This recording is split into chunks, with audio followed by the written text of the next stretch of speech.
তো 4 কেজি 750 গ্রাম দেন। আর এই যে মুগ ডাল দেন, মুগ ডাল দেন হচ্ছে গিয়ে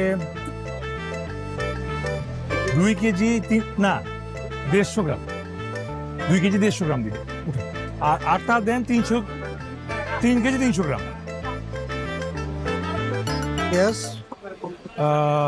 পেঁয়াজ দেন হচ্ছে ভাই 1 কেজি 800 গ্রাম। আর রসুন দেন ভাই 870 গ্রাম।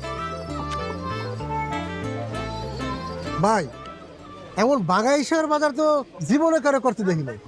ভাঙা হিসাব করতে হবে না, তাহলে আপনারা তো ভোতা দাও দিয়ে দাঁড়া থাকেন গলা কাটার জন্য। হিসাবটা করেন। সব হইলো ক্যালকুলেটরটা। এই ভাই, এই যে আমার আছে। ভাই আপনি তো আজব চিজ।